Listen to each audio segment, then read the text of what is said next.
Bonjour à tous, bienvenue dans votre émission Vision Chine Waikolen Kan Zhongguo. Aujourd'hui, j'ai l'immense plaisir de recevoir sur le plateau de Mandarin TV Julia Roussel, chef d'entreprise qui a créé en 2014 les Clés de Paris. Bonjour Julia. Bonjour, merci de me recevoir. Merci à vous.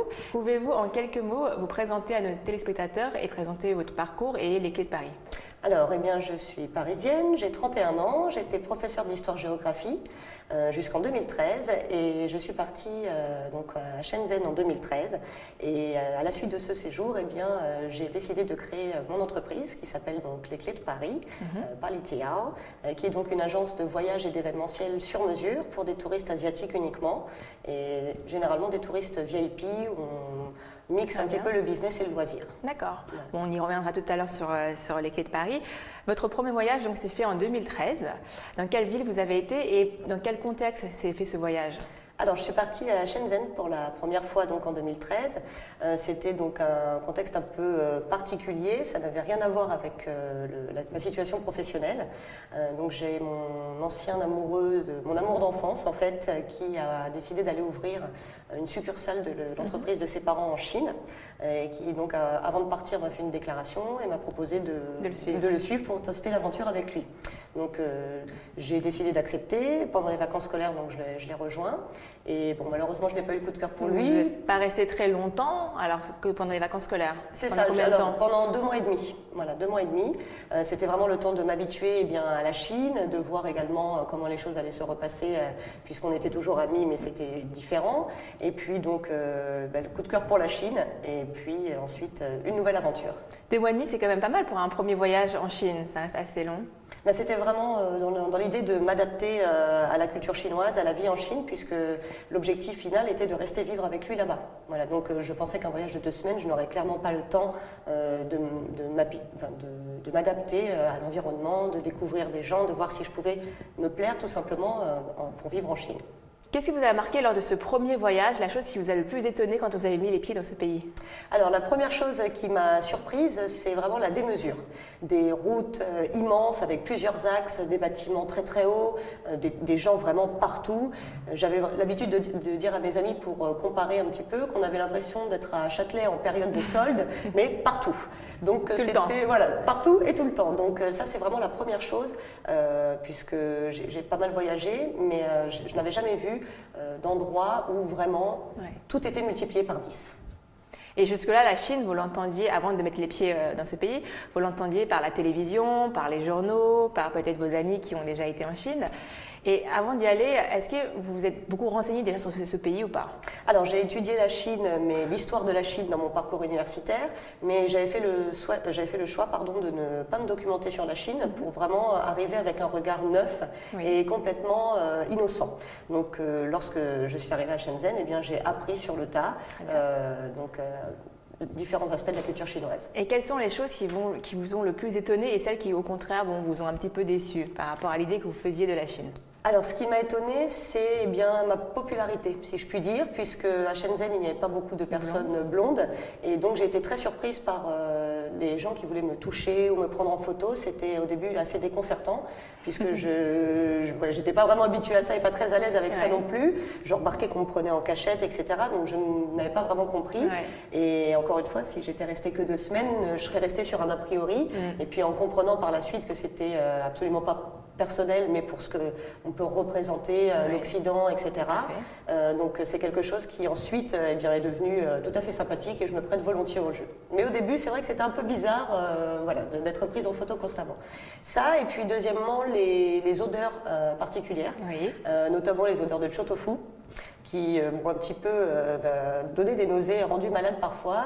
On avait un petit vendeur ambulant en bas de notre résidence et j'étais obligée de m'acheter une petite fiole de menthe poivrée pour pouvoir survivre dans ces zones un petit peu hostiles. Et pour les personnes qui ne savent pas qu'est-ce que c'est le tso-tofu, est-ce que vous pouvez leur expliquer qu'est-ce que c'est, à quoi ça ressemble le tso-tofu? Alors à quoi ça ressemble? Bon, alors je vais pas être très objective parce que c'est l'un des seuls aliments chinois que je n'aime pas, mais pour moi c'est un petit peu spongieux. Il y a pas mal de façons de cuisiner, plus de 250 je crois. Et donc le vendeur ambulant faisait du tofu frit qui dégageait une odeur vraiment nauséabonde. Et alors pour le goût, je préfère que les téléspectateurs testent par eux-mêmes pour ne pas les influencer. Donc vous avez fait comme beaucoup de voyages, alors ça ce fut le premier, vous en avez fait en tout une vingtaine dans beaucoup de régions. Est-ce que vous pouvez rapidement nous dire les villes, les régions que vous avez faites en Chine? Alors j'étais donc à Shenzhen, Shanghai, Beijing, Tiananmen, Canton, Sanya et Hong Kong. On peut dire que c'est devenu quand même une réelle passion. Vous avez dit tout à l'heure, vous avez eu un coup de cœur pour ce pays, pour la Chine. Qu'est-ce qui vous attire autant dans ce pays, dans cette culture? Alors, ce qui m'attire donc déjà, l'histoire. J'ai une grande passion pour l'histoire et je trouve que la Chine est un peuple vraiment très riche, avec beaucoup de périodes prestigieuses, des empereurs qui ont vraiment une volonté d'étendre cette civilisation. Donc j'admire cela énormément. J'aime aussi beaucoup la philosophie et la pensée chinoise, Confucius, etc. C'est quelque chose qui me parle et qui me touchait avant même de partir en Chine. Donc là, j'ai pu aller un peu plus loin dans mes réflexions personnelles, si je puis dire. Oui. J'apprécie aussi beaucoup la médecine chinoise. Je suis adepte depuis l'acupuncture notamment. J'en pratique l'acupuncture depuis 3 ans pour le stress, pour pas mal de choses, pour arrêter la cigarette, voilà. Et la nourriture également, je trouve que la nourriture est très riche, très variée. Et puis en dernier, je dirais ce grand écart entre passé et modernité, entre Orient et Occident, qui fait de la Chine un espace vraiment unique en changement permanent. Voilà. Et vous n'avez jamais eu envie de rester peut-être là-bas en Chine plus longtemps et même peut-être d'enseigner le français ou l'histoire, la géographie là-bas? Alors je suis restée habiter 1 an à Beijing et j'ai enseigné donc pendant les 3-4 premiers mois, j'ai enseigné donc le français et l'anglais à de jeunes Chinois dans des écoles privées et également à de jeunes Chinoises, mais dans leur maison directement. Et c'était très sympathique et très enrichissant. Vous auriez pu rester plus longtemps ou vous installer définitivement en Chine, puisque c'était 1 an à Pékin. Qu'est-ce qui vous a fait revenir à Paris, en France? Eh bien, l'idée de rester en Chine, c'était vraiment pour me constituer un réseau solide d'apporteurs d'affaires, de partenaires, et puis aussi pour vraiment bien m'imprégner de la culture. Une fois que j'ai réuni toutes ces conditions, il était temps de rentrer en France pour pouvoir être opérationnel, créer ma structure, et puis à nouveau agrandir mon réseau du côté français. Et quelles sont pour vous les grandes différences entre la France et la Chine? Alors pour moi, les grandes différences, je dirais le droit de l'image, le droit à l'image dans un premier temps. Pour les photos. Voilà, pour les photos. Alors j'insiste là-dessus puisque comme je communique énormément autour de mon image pour mon agence, c'est vrai que je souhaite conserver un droit à l'image et c'est assez compliqué de faire valoir ça en Chine. La propriété également, j'ai des histoires assez surprenantes d'amis qui vivaient dans les Hutong à Pékin et qui retrouvaient tous les 2 jours des voisins dans leur salon qui venaient vérifier que toutes les plantes se portaient bien parce qu'ils connaissaient le propriétaire. Et est-ce qu'il y a des endroits, des régions que justement vous ne connaissez pas, il doit quand même rien à voir, c'est tellement grand la Chine, et que vous aimeriez découvrir? Alors, oui. Beaucoup parce que j'ai fait principalement des grandes villes et j'aimerais prendre le temps vraiment de découvrir la Chine intérieure, ces paysages de rizières qui me parlent tant, que je n'ai pas eu l'opportunité encore de visiter, aller à la rencontre des habitants, aller voir également les spectacles des tribus Miao, ça me parle aussi beaucoup.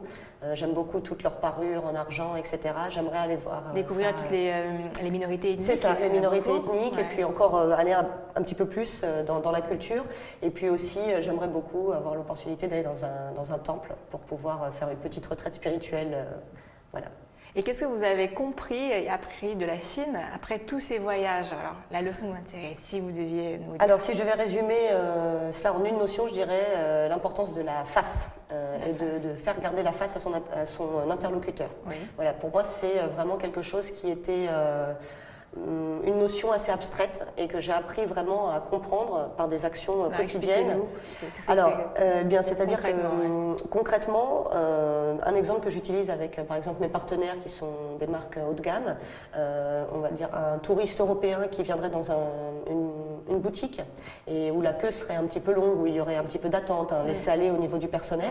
Le touriste européen va pester contre l'enseigne, va râler que la boutique n'est pas assez opérationnelle, qu'il manque de personnel, alors que le client ou touriste chinois va prendre ça un peu plus personnellement en se disant que peut-être c'est parce qu'il est asiatique et que donc on ne prend pas la peine de s'occuper de lui et donc c'est vraiment avoir une attention permanente, comprendre que la réflexion est différente de la nôtre tout simplement et s'adapter puisque c'est l'essentiel. Très bien. Julia, tous ces voyages et cette connaissance que vous avez de la Chine et des Chinois vous ont donné envie, j'imagine, d'ouvrir votre société Les Clés de Paris en 2014. Exactement. Donc, à la suite de ce premier séjour à Shenzhen, eh bien, nous avons rencontré pas mal de Chinois qui étaient des gens assez aisés, qui vivaient dans notre résidence.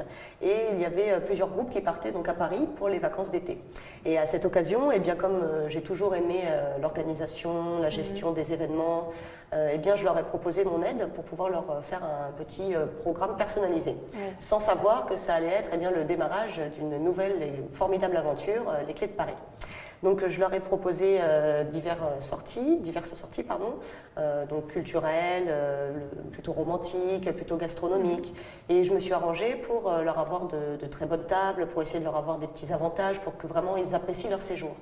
Lorsque ce premier groupe d'amis est revenu, ils étaient enchantés, ils ont posté pas mal de photos et de vidéos, et puis leurs amis qui eux devaient partir 2 semaines après, leur ont demandé mais qui t'a donné ces adresses, donc ils m'ont recommandé, on communiquait en anglais.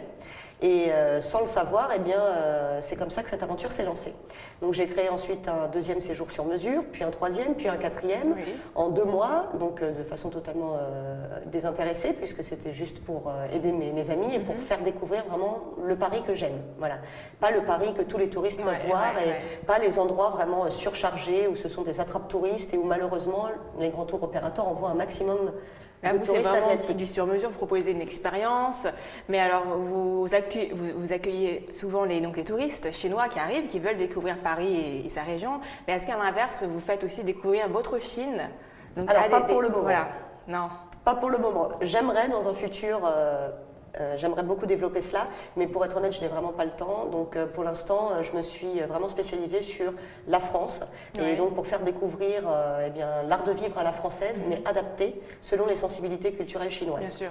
Et qu'est-ce qu'ils recherchent le plus souvent, ces touristes chinois, asiatiques, quand ils viennent ici à Paris? Ils vous demandent quoi Alors en général, ce sont des séjours qui sont entre 7 et 10 jours, des séjours qui allient business et loisirs, et donc qui ont des thèmes qui sont souvent des thèmes identiques, la gastronomie, l'œnologie, la haute couture, et également donc les mises en relation avec des chefs d'entreprise, avec des politiciens, avec des artistes, ou cela dépend du secteur, mais ce sont des séjours qui sont vraiment mixés entre la partie business et la partie loisirs, puisque les personnes que je reçois eh bien, ont beaucoup d'argent mais très peu de temps, et donc profitent de leur séjour eh bien, en Europe pour rencontrer, agrandir leur réseau et puis pourquoi pas nouer de nouveaux partenariats. Et selon vous, quelle est les grandes différences qu'il existe entre la clientèle chinoise et la clientèle, on va dire, occidentale, européenne, qui est plus traditionnelle? Alors, je dirais que la différence est dans l'habitude de consommer. Donc, le client européen a l'habitude de voyager à l'étranger depuis beaucoup plus longtemps.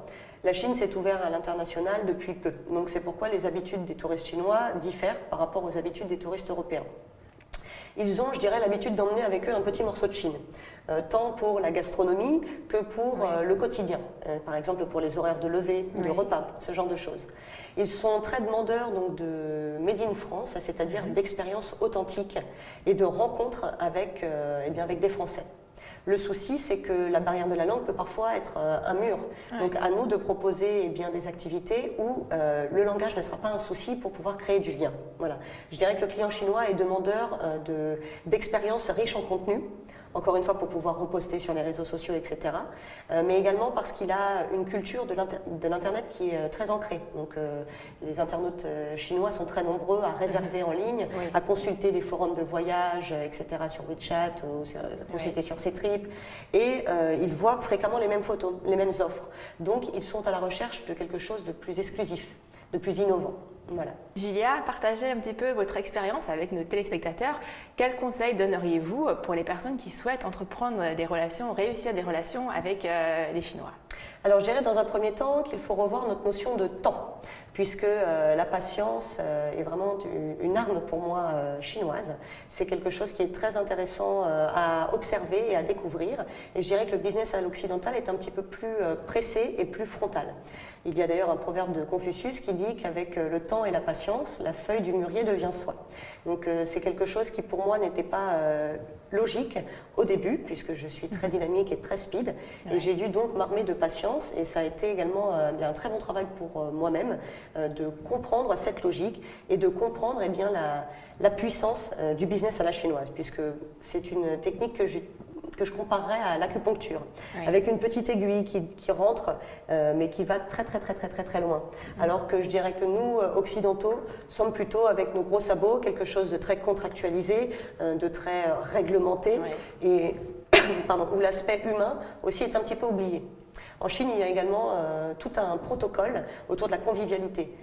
On va négocier un contrat autour d'un dîner avec un KTV, on va aller chanter tous ensemble, on va se découvrir humainement pour voir si on peut faire des affaires ensemble. Alors qu'en France, on ne passe pas par cette case humaine, si je puis dire. On va directement au contrat, aux échanges vraiment business. C'est cette partie-là qui me plaît beaucoup. Et je dirais, pour conseiller ceux qui souhaitent faire des affaires avec la Chine, ça remet de patience. Ne pas prendre de billets retour lorsqu'on part en business trip, voilà, puisque lorsque les collaborateurs le savent, eh bien, ils peuvent jouer la montre, voilà, donc pour faire traîner un peu les négociations. Et je dirais également ne jamais faire perdre la face donc à son interlocuteur. C'est ce que vous disiez plus tôt. Exactement. Une grande leçon d'humilité. Julia, est-ce que vous partez cet été? Est-ce que vous retournez en Chine? Vous avez des projets là-bas? Alors oui, cet été, je retourne en Chine à Sanya pour signer des contrats et également pour prendre quelques jours de vacances, profiter de cette île merveilleuse aux plages paradisiaques.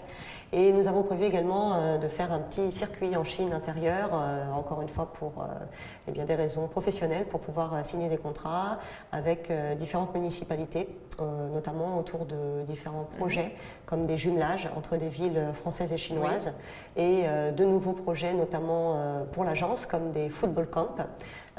Donc des camps de football pour jeunes Chinois qui souhaitent se professionnaliser, se perfectionner, donc avec différents clubs comme le Paris Saint-Germain, Bordeaux, l'OM. Et j'ai eu la chance de rencontrer Raymond Domenech qui a accepté donc d'être le président d'honneur de cette nouvelle session de formation. Donc voilà, on va essayer de mettre en place tout cela puisque je sais que le président Xi Jinping aime beaucoup le football.